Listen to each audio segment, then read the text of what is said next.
축복합니다. 예, 그렇게 또 복되게 지내시다가 또 다음 주일에 또 같이 또 뵈면 좋겠습니다.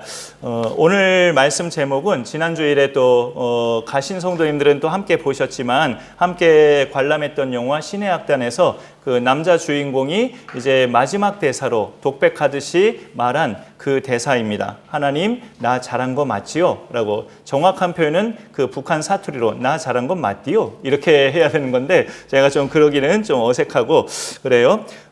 북한의 당에서 그 악단원들이 있는데 그들이 반동분자인 것을 알아채고 말하자면 그들이 가짜 크리스찬이 아니라 진짜 크리스찬이라는 걸 알아채고 공연이 끝나면 그들 모두를 사형시켜라. 당에 그런 명령이 있었죠. 근데 그 명령을 어기고 그들을 중국 땅으로 탈북시키고 이 주인공이 자기 혼자 공연장으로 와서 공연장으로 돌아온 그 직책은 보위부 감찰단의 소좌.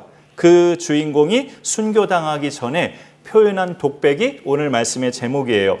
근데 이 영화, 다른 영화 중에서도요, 이와 비슷한 대사가 영화 끝자락에 있는 영화가 좀 있긴 있었어요. 10년 이상 전에, 장르는 전혀 다른 영화인데, 국제시장이라는 영화가 있었죠. 거기서 이제 한 집안의 가장 역할을 했던 황정민 씨가 그 70대 노인이 된 시점에서 이제 다 대성에서 집도 잘 살고 하는 그런 배경이 나와요, 집이. 거실에 자녀손들 다 이렇게 모여 앉았을 때 황정민이 혼자 방으로 들어가서 아버지 사진을 쳐다보면서 이렇게 독백을 해요. 아버지, 내 약속 잘 지켰지에? 이만하면 내 잘 살았지에? 근데 아버지, 나 무척 힘들었습니다. 이렇게 독백을 해요.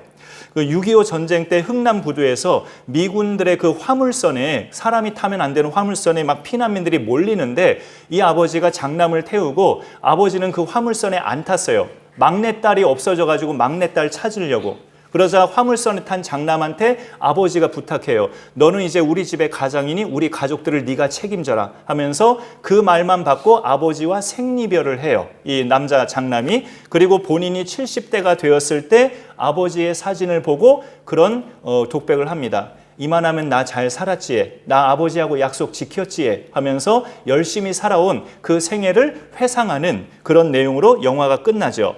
그 독백도 굉장히 가슴이 뭉클한 대사이긴 했었어요. 하지만 그 독백은 물론 돌아가신 분이긴 하지만 어쨌든 사람한테 하는 말이잖아요. 그거는. 사람한테 하는 말은 또 이렇게 가마력도 있기도 하고 또 이렇게 뭔가 이렇게 감동이 되는 경우도 많이 있긴 하지만 대상이 다른 경우하고는 또 사람한테 하는 말은 좀 일반적인 거죠. 우리를 지으시고 우리를 죄에서 구원하신 그 대상에게 그런 독백을 할 수 있는 사람은 어떤 사람일까요? 그 대상이 하나님임을 믿고 그 하나님이 보내신 독생자를 구주로 믿는 사람만이 그 신에게 그와 같은 독백을 할 수 있다고 봅니다.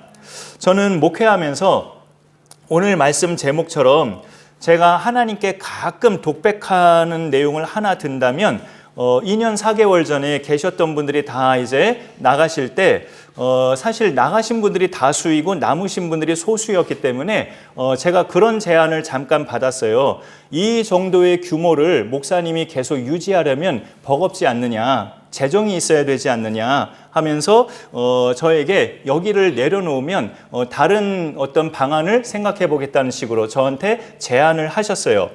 잠깐 이렇게 머리가 아프고 복잡했는데 저는 말씀을 드렸습니다. 여기서 이 공간에서 계속 목회를 하겠다고. 잠깐 동안 그 제안을 들었을 때 머리가 복잡하고 좀 어지럽고 막 그랬는데 결단을 하고 여기서 계속 죽이 되든 밥이 되든 이 공간에서 제가 그냥 있겠습니다. 만일 더 이상 운영이 안 되겠다 싶으면 그때 가서 여기를 다 닫고 접더라도 일단 하나님께서 어떻게 인도해 가시는지 저는 보고 싶습니다 하면서 여기를 제가 그냥 있겠다고 말씀드려서 이제 그분들이 이제 가신 거죠. 그 후로 저 혼자 있을 때 가끔씩 제가 그런 독백을 해봤어요. 하나님, 저 잘한 거 맞죠? 저 잘한 거 맞죠? 하고 저도 그런 독백을 해봤습니다.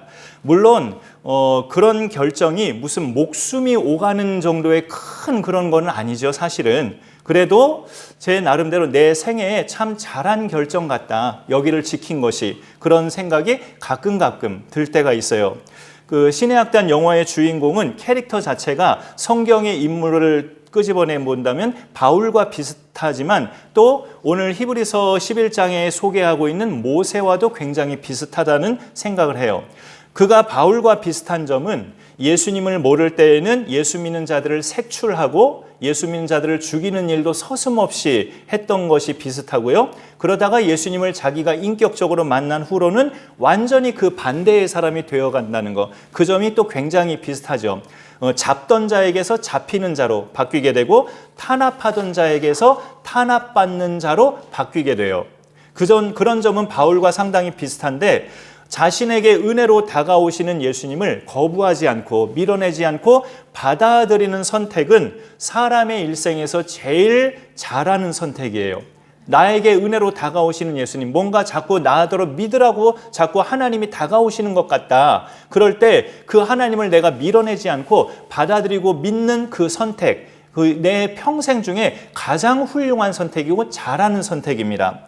오늘 또 말씀에 나오는 모세는 하나님께서 보실 때도 참 너는 잘 살았다, 잘했다라고 칭찬받을 만한 모습이 있고도 남는 믿음의 사람이 모세예요. 사실 또 그 모세가 막판에 혈기도 부리긴 했죠. 또 그냥 물 때문에 원망하는 백성들에게 하나님이 모세를 향하여 너는 반석을 명하여 물을 내서 저 백성에게, 목마른 백성에게 마시게 하라, 그렇게 하셨는데 모세는 걸핏하면 투덜대는 그 백성에게 이제 분노가 치밀어 올라서 내가 너희를 위해서 반석을 명하겠느냐 하면서 자기 지팡이로 반석을 2번 쳐버려요. 그냥 2번 그냥 혈기로 칩니다. 그 행동에 대해서 하나님은 모세와 아론을 불러다가 너희가 한 그 행동은 내 백성 앞에서 내 거룩함을 드러내지 않은 행동이다, 그렇게 지적을 하십니다. 그러니 너희 둘은 가나안 땅에 못 들어가고 여기서 죽는다, 그렇게 하나님이 예고하시죠. 그래서 그래도 모세의 생애를 보면 항상 하나님께서 하라 하시는 대로 이스라엘 자손을 인도하던 믿음의 지도자였어요. 오늘 24절을 보니까 믿음으로 모세는 장성하여 바로의 공주의 아들이라 칭함받기를 거절하고 라고 되어 있어요. 히브리 사람이었는데 이때 당시 이스라엘 민족이 그래도 정식으로 그 국가적인 형성이 좀 애매한 그런 시점이긴 하죠, 아직은. 그래서 이스라엘 자손을 히브리 사람이라고 또 일컫기도 하죠, 창세기나 성경의 앞부분에서는. 그래서 모세도 히브리 사람이었지만 아기 때부터 40세 때까지는 이집트 왕자로 그렇게 살긴 했어요. 근데 바로의 공주의 아들이라, 바로의 딸의 아들이라고 하니까 왕손이라고 해야 맞을 것 같긴 한데 보통은 모세를 왕자라고 많이 일컫죠. 그런 신분으로 살다가 그 신분을 거절하고 뭘 선택했느냐, 모세가 25절로 넘어가 보니까 도리어 하나님의 백성과 함께 고난받기를, 잠시 죄악의 낙을 누리는 것보다 더 좋아했다. 하나님의 백성과 함께 고난받는 것을 선택했다는 거죠. 왕궁을 버리고. 이런 선택을 하는 사람이 있을까 싶죠. 그래서 이런 선택을 성경은 어떻게 종합적으로 표현하냐면 26절에 보니까 그리스도를 위하여 받는 수모를 애굽의 모든 보화보다 더 큰 재물로 여기는 선택이었다, 그렇게 성경이 평가를 합니다. 이런 관련된 모세 기사가 직접적으로 있는 구약 성경이 출애굽기예요. 출애굽기 2장인데 그가 장성한 후에 그 왕자로 있는 신분이었죠. 아직은 동포가 자기 그 히브리 사람, 자기 동포가 일하는 현장을 나가봐요. 어떻게 일하는지. 근데 그들이 굉장히 고통받으면서 고되게 일하는 모습을 모세가 봐요. 자기 동포가 굉장히 그 일하는 현장에서 고되게 아주 짐승 같은 대우를 받으면서 일하는 모습을 직접 자기 눈으로 보게 된 거예요. 그런데 어느 날은 어떤 애굽 사람이 그 고되게 일하는 히브리 사람 한 명을, 즉 모세의 동포 한 명에게 폭력을 행사하는 것을 모세가 목격합니다. 그래서 모세가 좌우를 둘러보고 아무런 목격자 없는 걸 확인하고 자기 동포에게 폭력을 행사하는 그 애굽 사람을 쳐서 죽이고 땅에 묻어서 흔적을 없애요. 하지만 그 모세가 살인한 현장을 누군가가 그때 봤고 그 사실이 다음 날에 애굽의 왕 바로에게까지 알려지면서 이 모세는 한순간에 도망자 신세가 돼버리죠.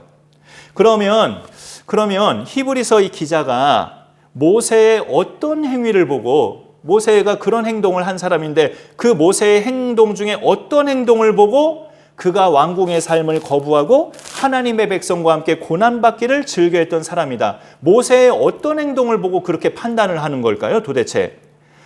보통은 이게 답이에요. 그가 동족이 고되게 일하는 모습을 보러 나갔다는 거, 그게 시작이죠. 이집트 왕자인데, 애굽의 왕자인데 자기 동포를 마음속에 생각한 거예요. 내 동포들이 어떻게 일하고 있지? 하고 일하는 현장을 나가봤는데 굉장히 고되게 힘들게 노예 생활하면서 일하는 현장을 그가 본 거죠.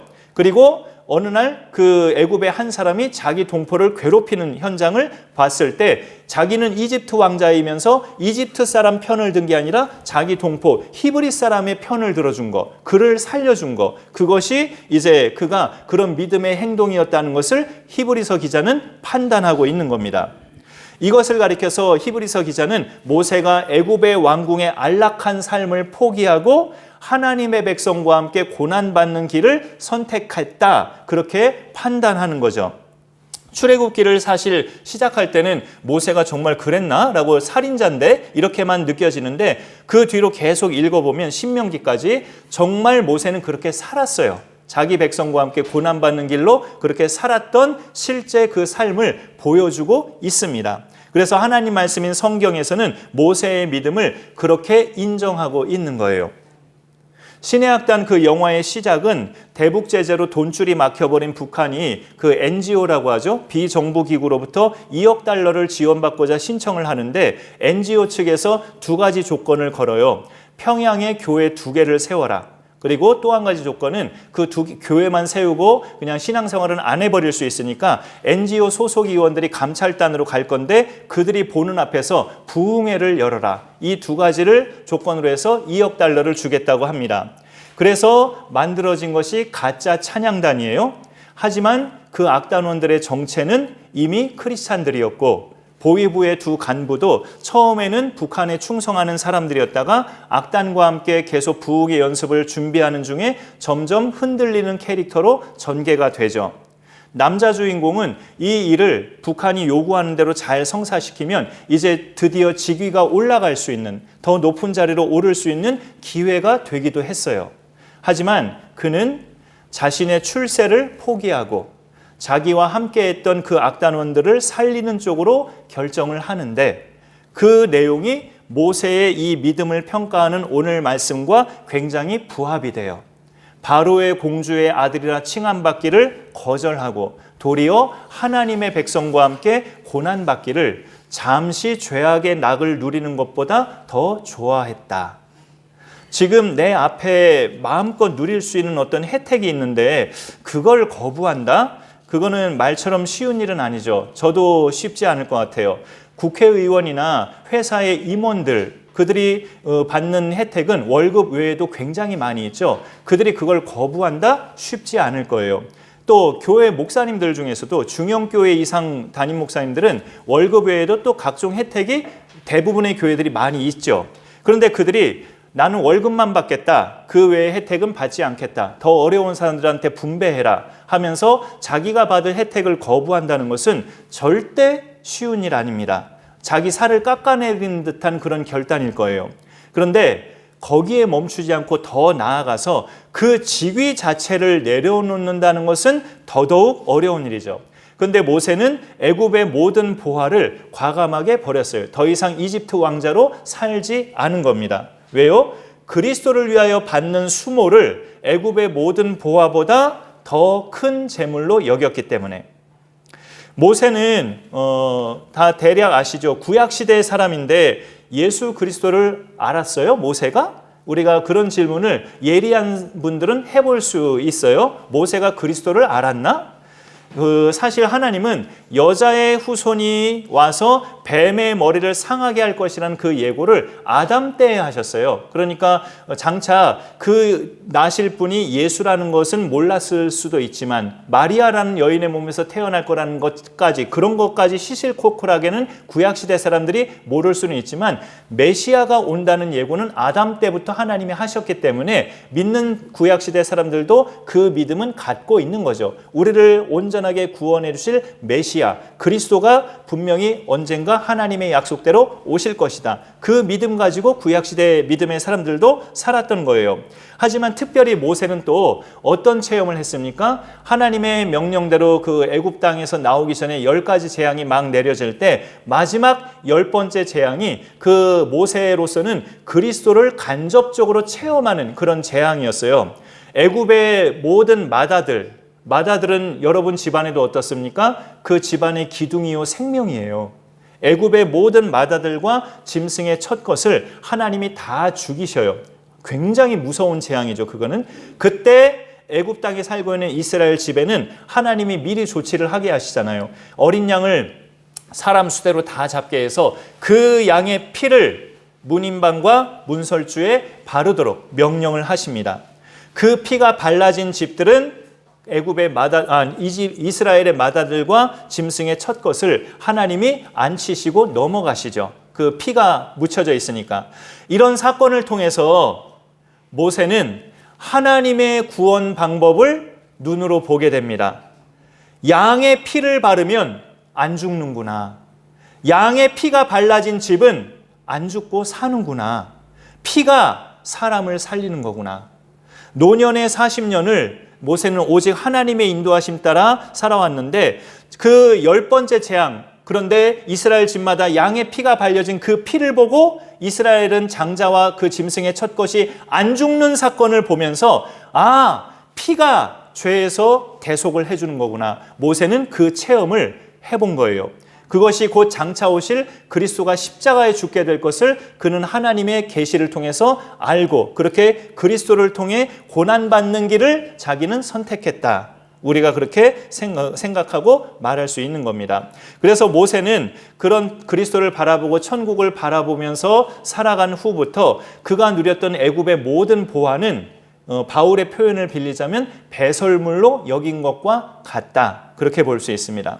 그의 믿음의 선택은 하나님이 보실 때 참 잘했다라고 칭찬을 아끼지 않을 만한 훌륭한 모습이에요. 모세가 천국 갔을까요? 여쭤보나 마나한 질문일 것 같은데 그가 천국에 갔다고 저는 100% 확신할 수 있는 게 신약 성경의 근거가 나오는데요. 오늘은 추가 말씀을 하나만 좀 골라봤어요. 본문 말씀 말고 그 뒤로 내리시면 추가 말씀 하나 있습니다. 그 바로 다음 페이지일 것 같아요. 네, 우리 같이 한번 누가복음 9장 30절 31절 한번 나름 보시면서 한번 읽어보겠습니다. 시작. 문득 두 사람이 예수와 함께 말하니 이는 모세와 엘리야라. 영광 중에 나타나서 장차 예수께서 예루살렘에서 별세하실 것을 말할세. 이 배경은 예수님이 베드로, 야고보, 요한 3명의 제자만 따로 데리고 산에 가신 이야기죠. 산에 가셔서 예수님은 기도하시는데 제자들은 그때도 피곤해서 잠자고 있었고 기도하시다가 용모가 갑자기 천사처럼 아주 휘황찬란하게 변형되시는 거예요. 예수님이. 그런데 그 예수님 옆에 어느새 구약시대 대표적인 믿음의 사람이었던 모세와 엘리야가 예수님 옆에 같이 있는 모습을 베드로가 목격한 겁니다. 그때 모세와 엘리야는 예수님과 대화를 나누고 있었는데 그 대화의 내용이 마태복음, 마가복음에는 없는데 누가복음에는 대화의 내용까지 소개하고 있어요. 예수께서 예루살렘에서 별세하실 것에 대한 이야기를 나누고 있었다. 그가 죄인들을 위해서 십자가에 달려 죽으실 것을 모세와 엘리야와 예수님이 대화로 나누고 계셨다는 뜻이죠. 저런 성경의 증거를 볼 때 모세가 예수님하고 저런 대화를 나누고 있었다. 그리고 그 모세가 예수님 앞에 나타날 때 영광 중에 나타났다. 이런 표현을 볼 때 모세가 지옥 갔으면 저렇게 예수님 앞에 영광 중에 막 나타나고 예수님이 별세하실 것을 예수님과 대화를 나누고 그럴 수 있나요? 지옥 간 영혼이 그럴 수 없죠. 그가 천국에 간 것뿐만이 아니라 그 천국에서도 모세는 아주 핵심 인물로 자리 잡고 있음을 우리가 느낄 수가 있는 거예요. 모세가 애굽의 왕궁에서 계속 살았다면 하나님은 이스라엘을 출애굽시킬 지도자를 딴 사람으로 세웠을 겁니다. 너는 안 되겠다 하면서 아마 딴 사람으로 세웠을 거예요. 애굽의 왕실은 애굽 사람을 위한 왕실이지 노예들을 위한 왕실이 아니거든요. 절대 이스라엘 자손을 모세를 통해서 출애굽시키지 않았을 거예요. 그가 왕실을 포기하지 않았다면. 그리스도께서 예수님이 죄인들을 구원하시고자 하나님의 그 왕궁을 포기하시고 하나님 나라의 그 자리를 포기하시고 이 세상에 종으로 오셔서 고난받으신 것처럼 모세는 애굽의 왕궁을 포기하고 하나님의 백성과 함께 고난받는 길을 선택했어요. 사실 자기 동족을 위해서 그렇게까지 했으면 이스라엘 백성 입장에서는 모세를 어떻게 봐야 될까요? 대한민국 사람이 세종대왕 이순신 장군은 호불호가 없을 정도로 다 존경하듯이 모세를 그렇게 존경해야 되는 거 아니에요? 우리를 위해서 당신이 이집트 왕자의 자리를 포기하고 우리와 함께 고난받으려고 이렇게 우리 앞으로 왔다고요? 넙죽 다 이스라엘 백성은 절해야 되는 거 아니에요? 모세한테? 근데 이 출애굽기나 그 이후의 성경을 보면 이스라엘 자손은 모세한테 어떻게 행합니까? 맨날 그 40년 광야 생활 동안에 그들의 모습을 보면 하루가 멀다 하고 모세를 향해 원망하고 불평하고 왜 우리를 애굽 땅에서 끄집어내왔냐고 막 투덜대고 또 심지어는 모세를 죽이려고까지 하고 그런 망령된 행동을 보이잖아요. 모세의 그런 겪은 일이 그리스도를 위해서 받는 수모였다고 히브리서는 말하고 있는 거예요. 모세가 자기 동족을 위해서 그렇게 애굽의 왕자 자리를 포기하고 하나님 말씀에 순종해서 그들의 지도자로 그렇게 세움받아 그들을 끌어내어 왔는데 그들한테 대접받는 것은 그저 원망, 불평, 또 목숨의 위기까지 그런 것만 대접받았어요. 그게 오늘 히브리서에서는 그리스도를 위해서 받는 수모였다고 기록을 합니다. 그리스도 때문에 당하는 고난과 수모는 오늘 말씀해 보니까 이게요, 그걸로 끝나면 우리가 참 정말 재미가 없고 절망이잖아요. 상급과 연결이 된다고 말씀하고 있어요.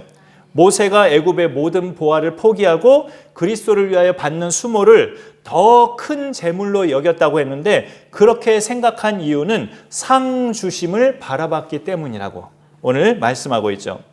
성경에서 믿음의 사람들이 받는 상은 일시적인 것이 아니죠. 천국 자체가 영원한 장소이고 그 상은 천국에서 받는 건데 천국에서 받는 상은 그 상도 영원한 것임을 알 수 있어요. 대표적인 상은 계시록에도 있고 여러 바울 서신에도 있지만 면류관, 생명의 면류관, 의의 면류관, 면류관도 다양하게 표현되어 있지만 면류관이 하나의 이제 영광스러운 상이고요. 또 하나님 말씀을 자세히 보면 천국에서 우리가 받는 실질적인 상이 있어요. 실용적인 상. 그 실용적인 상이 뭐냐? 집이에요. 집. 영원한 집. 그 집이 우리가 이제 면류관은 영광스러운 상이라면 실질적인 상은 우리가 거처하는 천국의 각자의 집입니다. 모세는 이 상을 바라보면서 애굽의 왕자의 자리를 포기하고 하나님의 백성과 함께 고난받는 길을 이 세상에서 사는 동안 선택했다는 거죠. 여러분, 재벌과 일반 사람들이 비슷한 점이 있다면 뭘까요? 재벌과 우리가 비슷한 점이 있을까? 라고 의문이 들기도 하지만 생필품 쓰는 거나 먹는 거 그런 거는 좀 비슷할 것 같아요. 물론 그들은 더 비싼 생필품, 비싼 음식을 먹을 수도 있겠지만 많이 다르지는 않을 거예요. 먹는 거나 생필품은. 그리고 먹는 횟수도 우리와 뭐 다를 바는 없죠. 우리가 2-3끼 먹는데 재벌이라고 하루에 10끼 먹고 사는 건 아니잖아요. 그들도 먹을 만큼만 먹지.